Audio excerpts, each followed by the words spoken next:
What's up with you guys? This is your boy Rob Glow. This is the 15th episode of the Lost Ones podcast. What's up with y'all? How y'all doing? When y'all are going to be able to hear this, it'll be sometime in the morning. I'm recording this at 3:13 a.m. Yeah, just want to give y'all a nice episode for the week. How y'all doing? Now it's a Friday.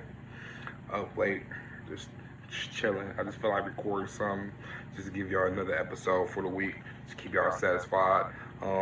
If y'all haven't been seeing on the Lost Ones podcast Instagram page, go ahead and follow. Just to inform y'all how we're going to be doing things and going to remain doing things. I'm giving y'all 2 episodes a week with 2 visuals, um, updated contents within the week. Just give y'all a little insight of what we're doing and how we're gonna move forward and give y'all these episodes. How y'all been doing? It's the end of the week. A lot of y'all have been working all week. I know I have. My schedule be crazy. Some days I be going to work on the first shift side. Some other days I'll go to work from 2 to 10, 2 to 11, 2 to 12. So, it's just an adjustment period getting the schedule right. It's not too much going on this week. It's a couple of things that's been going on. And so what's going on with social media and little news that's been coming out here and there. Couple of things I want to discuss. Right off the bat, I see a lot of people are criticizing AD for his lack of dominance to start the year off in 2021. And let me address that for all the people that's been very critical of AD and not giving and not letting him soak his game and preserve his body. Well, one of the reasons why, because we all know that Anthony Davis has a history of injuries, not career-threatening or season-threatening, but little knick-knack injuries. So him preserving his body, and not only just that, the Lakers just came off. They just won a championship a couple months ago and have to start a new season a month and a half later. So, although you may see LeBron going full throttle in the beginning of the season, you see AD pacing himself, and I've been watching that real close and checking it and peeping it. They're doing that on purpose. LeBron wants to go full throttle to let y'all know that year 18, I'm still the best player in the world. Keep that foot on your necks. In early MVP consideration. AD can preserve his body, start the season off slow, but get into a nice rhythm. Then as LeBron tends to scale it back in the later part of the career, that allows AD to flourish as the #1 scoring option. Now it's the adjustment period. Okay, LeBron's going full throttle in the beginning of the season. AD is pacing himself. I see a lot of people say, though, he's not showing his dominance. He's not showing why he's a top 5, top 3 player, even though he proved himself in the last year he's a top 3 player. But AD's going to get that together. I'm not worried about that. Are there any flaws about the Lakers? No, other than Kyle Kuzma.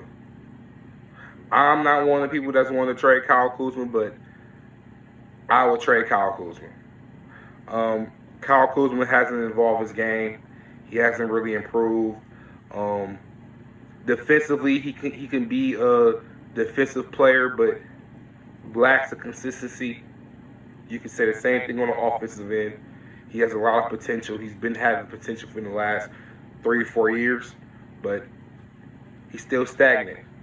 The only thing that worries me about the Lakers is THT, Taylor Horton Tucker's minutes, and Alex Caruso's minutes. They've been the ones who've been getting the least amount of minutes in the rotation. Granted, Alex Caruso is just not really playing meaningful minutes again to start the season. I think he had like an injury and he was on COVID protocol. And Taylor Horton, I'm sorry, sometimes I get his name mixed up sometimes. But I didn't know how nice Taylor Horton was. He showed glimpse, but Taylor Horton is nice. I won't be surprised if they trade Kuzma for another wing and let Taylor Horton run the second unit. I feel like teams really don't know how to game plan for him to come off the bench, he can easily average about 8 to 16 points a game.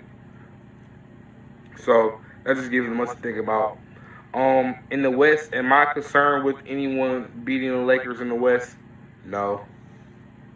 I wasn't worried last year, and definitely with a better roster and a year of Anthony Davis and LeBron, they had great chemistry coming to last season when they first was assembled.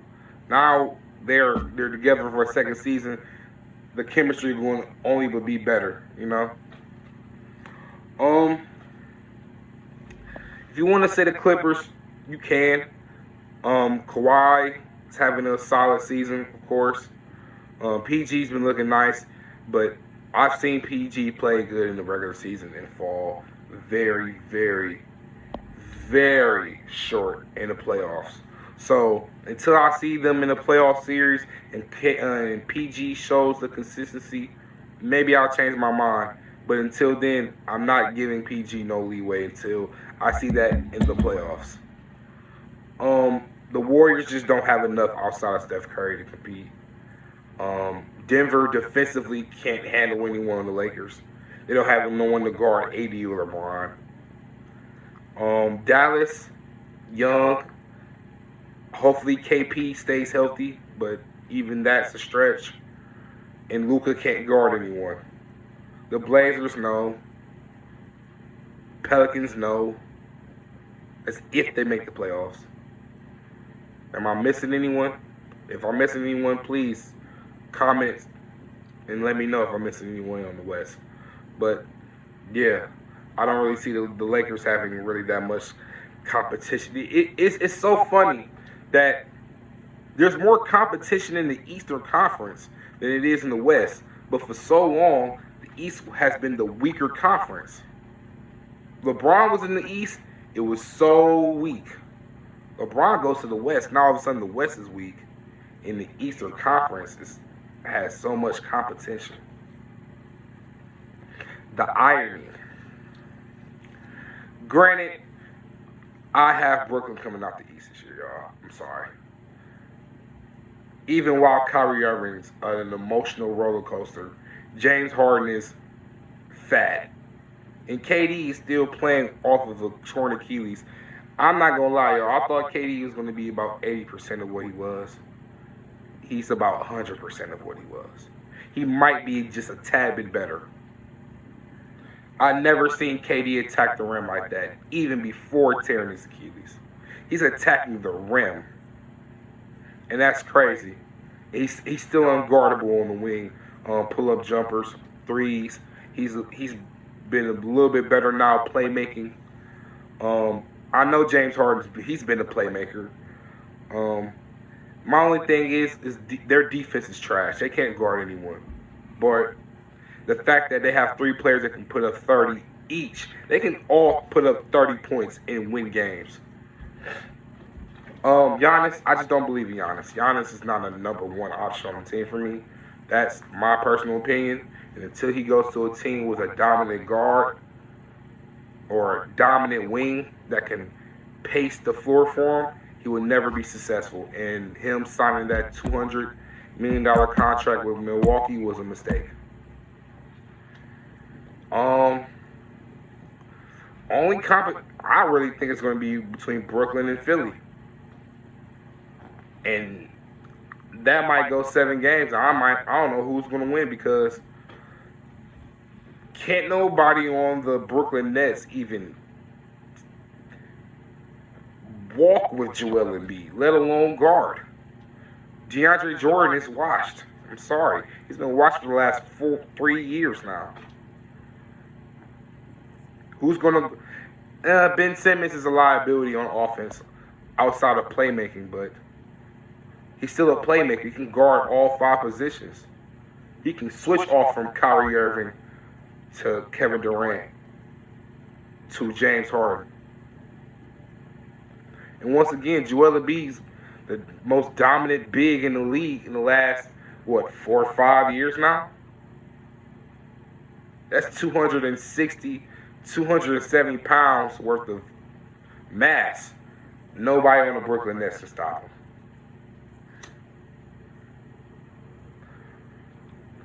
It's a lot of things I wanted to discuss with y'all. Not a lot, but just a certain amount of topics.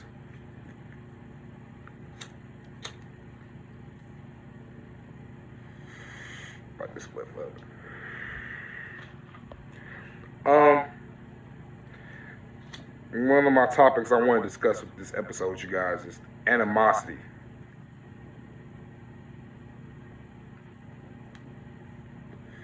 Now in Cleveland, I've been living in Cleveland all my life. Never been. I mean, I took in a lot of trips to different places, and I've seen different cities.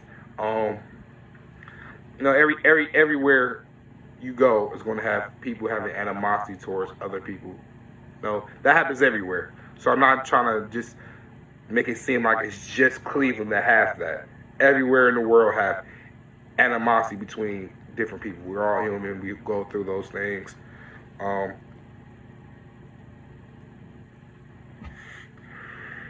but man, if Cleveland didn't have such hatred amongst each other and different communities can come together within Cleveland, we will be so great right now in every aspect as far as business, um, entertainment, um, anything. Honestly,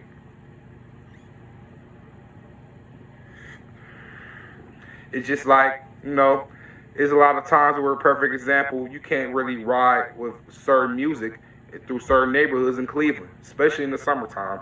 A lot of rappers in the city have beef with certain hoods that doesn't really allow people to play music through certain communities because you can't. It's certain beefs, anything. And I found that to be very, not disturbing, but it can be very just, it can just stop the movement, what people are trying to do, because a lot of people are not going to support it because of different neighborhoods, different politics, whatever the case may be.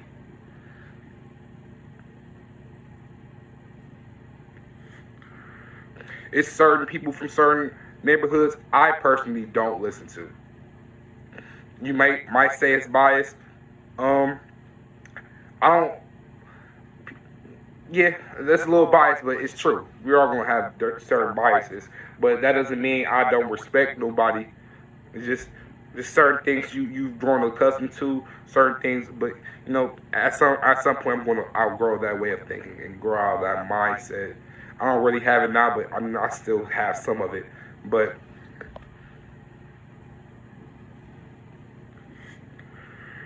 I just wish that a lot of people in this city have so much pride and so much ego. Everybody has portrayed the image of they're bigger than what they really are, and it stops the growth of a lot of people and what they're trying to do because they try to pertain this image. And it's messing up a lot of money movement, messing up a lot of business opportunities, a lot of um, gaining friendships and gaining business ways and business ideas and other whatever ways that people try to make a profit off of something because everybody's not going to support it. Is it right? No, but it's the way of life. It's the way we've grown accustomed to, and it's going to be like that till people in these positions make these certain changes and allow these different communities to come together. You know.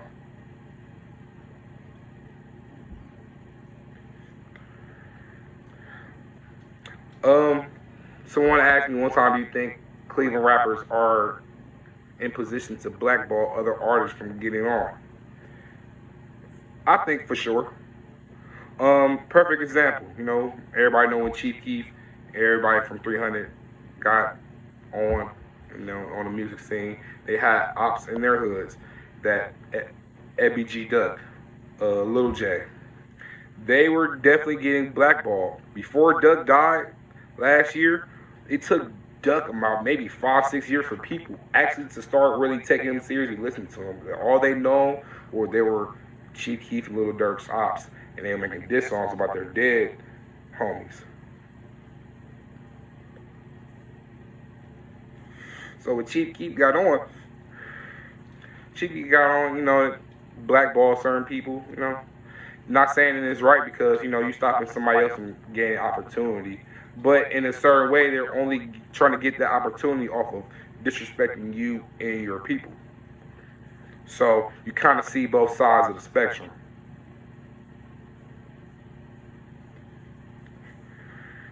I know a lot of y'all probably seen uh what's his name, Trench Boy Bricks, IG Live when he was talking about Doughboy. And my perspective on that, that happens a lot in music. People steal people's songs, lyrics. That happens all the time. They from what he was saying on his live, they have like a personal issue that's between them. I ain't discussing that because it ain't my business to discuss it. But I'm just discussing the fact that shit like that happens.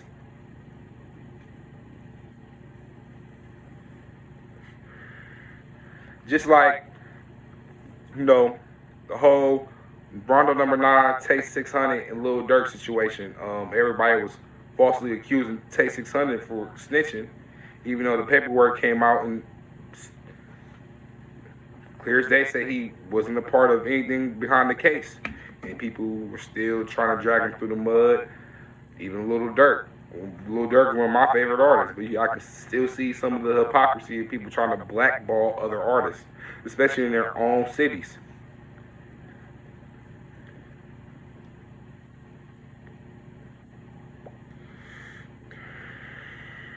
And at some point, we wish these people will get over that mindset of trying to, not put everybody on, because that's the goal, man. You want to put everybody on, but understand that you can't put everybody on that you want to, or there's going to be certain differences, and you know,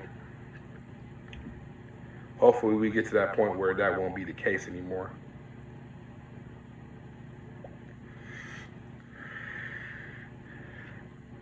I still yet to get a stimulus check.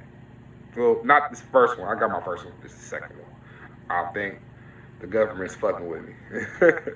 I really think the government's fucking with me in some type of way, man. But it's all good. I'll be working, trying to get it right, y'all. But just wanted to give y'all another episode.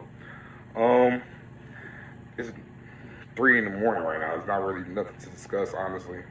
But what else? I seen on Twitter about what's going on with Tiny and Ti about some females going on social media saying about how they were drugged and forced to have sexual relations with both Tiny and Ti. And the sickening part about it is a lot of these celebrities, people in higher positions, the elite of the elite, are capable of doing these things. They've been doing these things for a long time. I think the video paused. I'm sorry, you guys, for the ones who's watching. What I was saying was a lot of these things happen with the people that's in these powerful positions, the elite of the elite, the wealthy of the wealthy. They are in position to get over on certain people, take advantage, certainly of women, black women at that.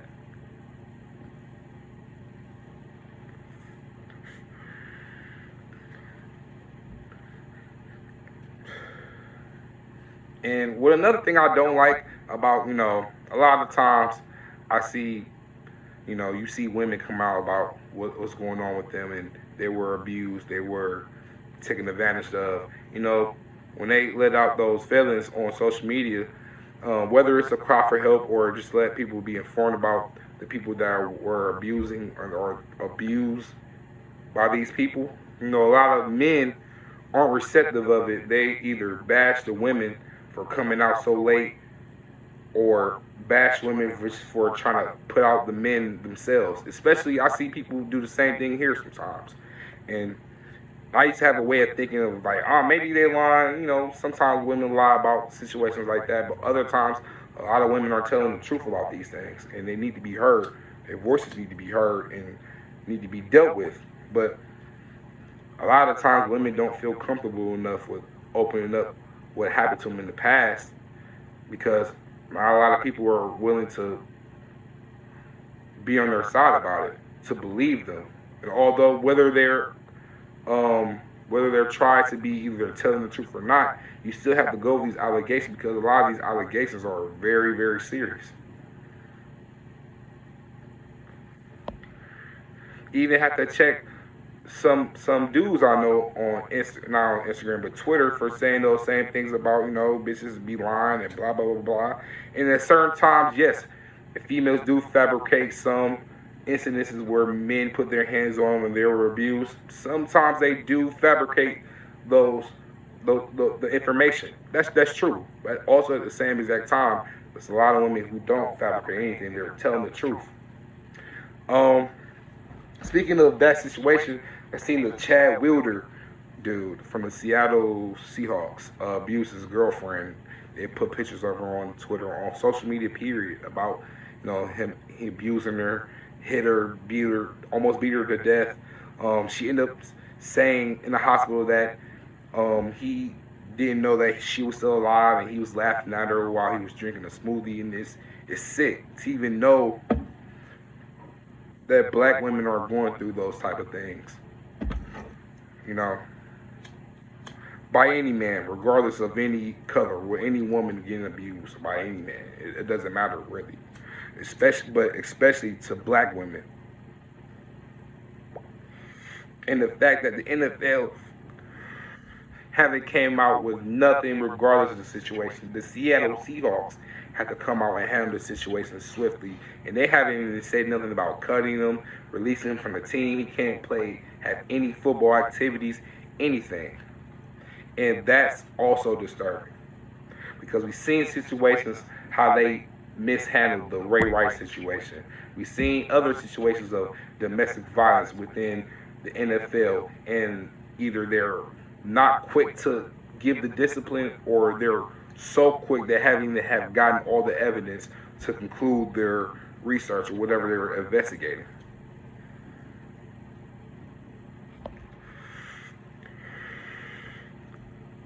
Especially this is a white man. We just seen the Riley Cooper situation. What was it, about maybe 4 or 5 years ago? He was guaranteed a new contract by the Philadelphia Eagles. He was at a country concert yelling at black people, calling them niggers. No discipline, no disciplinary actions, no nothing. Maybe he had to go to a seminar or something. It's just a shame how, even in all aspects of life, you see the double standard. And are we surprised by it? No. A lot of people are still surprised by it. I'm not surprised by it. But it's just still very disheartening that we're still going through a lot of these similar situations that our great grandparents are going through. Not physically, well, still physically, because we're still getting gunned down on camera, and people are getting walked away with it. Just walking away without suffering any consequences.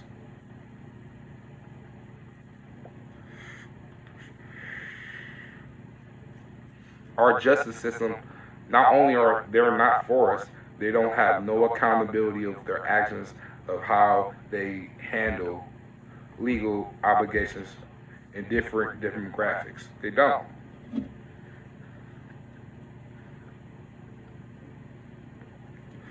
But we should be smart enough to know this is designed. This is designed by them. They're, they place this whole system to design so one side can have a more advantage than the other. This was designed. So instead of getting outraged by a lot of these things, we should do what's necessary to push back, fight back. I'm gonna let y'all know about something about me. I love Kanye West. I've been a Kanye West fan for a long time, as long as I can remember, honestly. I remember seeing his comments on TMZ, um, two comments he made about Harriet Tubman didn't free the slaves. She only just saved them to go work for white people, and slavery was a choice. So I was having a conversation with my girlfriend about it. She's very intellectual about a lot of these things and about our people, and she was telling me about how that statement was true. A lot of people didn't choose to fight back, didn't choose to be free. They just chose to stay and be slaves. I have a mixed feeling about it because I don't want to double dutch. Part of it is true, part of it isn't. The true part about it is a lot of people did choose not to fight back. A lot of people chose to stay slave and didn't choose to be free at all. They chose to still be under massa. So at one point, slavery did become a choice for our people. Unfortunately, a lot of people chose to fight back and to be free. A lot of people didn't choose to fight back; they stayed. So a lot of that is true. But at the same time, we didn't choose to be here. We didn't choose to get on that boat. And our people was getting killed coming here. Our people came here to be property of somebody else. They didn't choose that. None of them chose that. So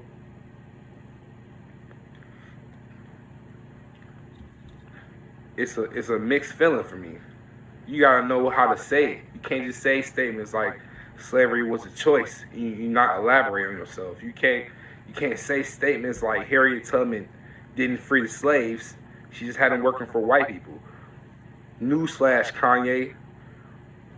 How were black people supposed to make a living for themselves? Who had all the jobs? White people. Who had the financial resources to white people? We didn't have anything. We didn't have nothing. So for Harriet Tubman to free a lot of our people and to get them opportunities and resources to gain some type of value to themselves, how you going to just disrespect Harriet Tubman like that, man? And not put nothing you say into context. Like a lot of people like Kanye West just throw out bold statements without any type of context behind what you're saying. You can't say stuff like that, man. I hate when people say stuff like that. You can't just say certain statements boldly. Like you just leading people in the wrong direction of ignorance. Even though what a lot of what you're saying is true, and a lot of the stuff you said were just a bunch of bullshit. I don't want to be emotional about it because, like I said, to someone what he said is true. So I have to give him some respect of saying it. No one else is bold enough to say that a lot of our people chose to still be slaves because they did. Obviously. That's obvious. A lot of people didn't choose to fight back. They were comfortable with being slaves. You know, as you get older, man, you start really have to learn your history because they're not teaching us this shit. They're purposely not teaching us this shit. And it's crazy, me being in school for 12 years from preschool to 12th grade.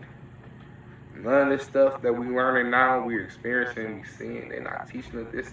They're not teaching us this in school at all. They lied. I done had the same social studies textbook from 4th grade to 7th grade, same one. And all it was about was the Roman Empire. It only touched slavery briefly. Nothing about how we became slaves, where we were before before being slaves. We were kings and queens. We owned land.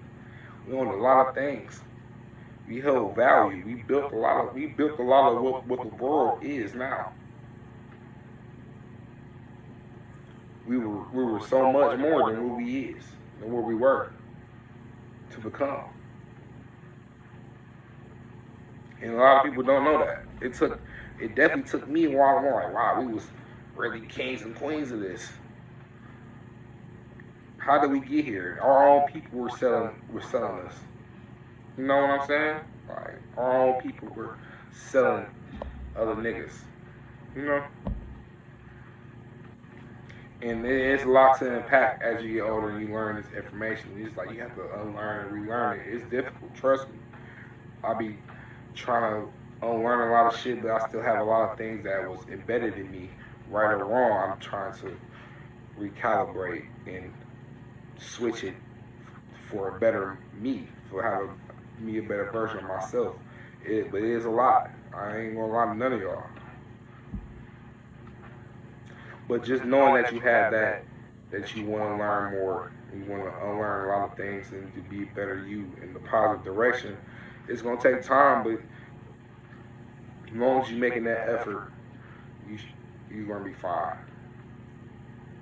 You just have to really really do the digging, actually put the effort in to really change it. We already at 30 minutes. I told y'all every episode gonna be 30 minutes or higher from there on out. I'm gonna, if I really had conversation down pack and really be in tune, I want to do this for like an hour, hour and a half. Yeah, it's 3:44 and I'm still not tired, y'all. I've been at work since 2 o'clock in the afternoon. Even have time to really chill and go out. I really don't really. I've never been that type of person to really be out that much. I just stay at the crib, do what I do. Um, at times I've been trying to be more social, but you know, sometimes life show you just to stick to yourself. Sometimes pop out when you want to, or pop out when you need to. Not even when you need to, just when you want to. You don't need to pop out. I really been appreciating a lot of y'all for really fucking with the podcast. Um, on the Anchor app, we are at 280 plays. That's a lot, man. I've seen a 100 view spike within like less than a month, like a couple weeks. And I appreciate y'all. I started this like on Halloween, the day before Halloween, and was being stagnant and going through the hosting phase and whether or not I should have somebody else co-host it with me and trying to promote it as much as I want to, and just to see the reception back from it. I appreciate y'all. I do. My whole point is to inform, to really spill some real shit, trying to put on people, at the same time putting myself on, and, help build. This is what I'm here to do. I'm trying to help build, help create. Not even help create. I'm trying to create. I'm trying to build. Fuck. I ain't trying to help. I'm trying to build myself and just build. Period. If I'm able to build myself and build an avenue to bring people up with me and to put on somebody else, I'm that type of person. But I gotta be able to do that for myself first before I'm able to put that on for somebody else. Cause I'll be selfish.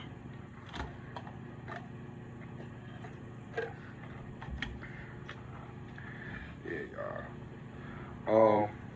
Podcast Instagram page, Lost Ones Podcast _ Y'all gonna follow that for me. Lost Ones YouTube channel, the Lost Ones Podcast. That's what we on, y'all. Episode 15 is about to be in the books. Make sure y'all follow me on Instagram, Rob Glow, 3_, Twitter, Rob127_. Instagram page for podcast, the Lost Ones Podcast _ Like I said, y'all, 2 episodes dropping a week with 2 visuals and content for every week, for every episode. I want to thank y'all. For tuning in. I appreciate it. Tune me again next time. Deuces.